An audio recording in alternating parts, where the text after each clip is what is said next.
কান্নাতের মধ্যে বললেন, রব্বুল আলামিন, তোমারে বান্দি দুনিয়ার কিছুই চায় না, চাই শুধু তোমার ভালোবাসা আর তোমার দিদার। মাওলারে, আমি যেন দুনিয়ার সমস্ত কিছু ভুলে গিয়ে তোমার প্রেমের সাগরে ঝাঁপ দিয়ে তোমার মধ্যে একাকার হয়ে যেতে পারি। তোমারে রাবেয়াকে সেই তৌফিক দান করো। তোমার ইবাদত করে যেন সারা জীবন আমি থাকতে পারি। পূর্বের সে সিয়াম সাধনার পরিমাণটা আরো বাড়িয়ে দিলেন।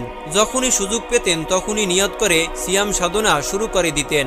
একদিন এক লোক এসে রাবেয়াকে জিজ্ঞাসা করলেন যে আপনি শয়তানকে কিভাবে ঘৃণা করেন। রাবেয়ার জবাব শুনে অবাক হতে হয়। তিনি বললেন, কারো সম্পর্কে কোনো কিছু না জেনে ঘৃণা করা বা কোনো মন্তব্য করা উচিত মনে করি না। আমি তো আল্লাহর দিদার লাভের প্রচেষ্টায় এতই ব্যস্ত যে শয়তান সম্বন্ধে কোনো কিছু জানার বা চিন্তা ভাবনা করার সময় পাই না। সুতরাং তার সম্পর্কে ঘৃণা করার প্রশ্নই আসে না। রাবেয়ার এই কথা শুনে ওই লোকটি ভাবতে লাগলেন, একটা মানুষ কিভাবে এতটা আল্লাহর প্রেমিক হতে পারেন। রাসূল আকরাম সাল্লাল্লাহু আলাইহি ওয়াসাল্লাম বলেছেন, রোজা হচ্ছে মুমিনদের ঢাল স্বরূপ। সত্যি সত্যি রাবেয়ার সিয়াম সাধনা তার কাছে ঢাল স্বরূপ ছিল। কোনো অপরাধ ঢাল ভেদ করে তাকে স্পর্শ করতে পারেনি। একদিন হযরত রাবেয়া বসরি রাদিয়াল্লাহু তাআলা আনহা তার সাথীদের নিয়ে কোথাও যেন যাচ্ছিলেন। পথিমধ্যে একটি গভীর জঙ্গলের পাশে রাবেয়ার গাধাটি অসুস্থ হয়ে পড়ল।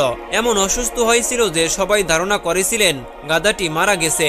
এতে দলের লোকেরা অনেকেই প্রস্তাব দিল যে, রাবেয়া, তুমি আমার সাথে আসো। তিনি বললেন, আমি যাত্রা শুরু করার সময় তোমার উপরে ভরসা করে নামিনি, আমি একমাত্র সৃষ্টিকর্তার উপরেই ভরসা করে নেমেছি।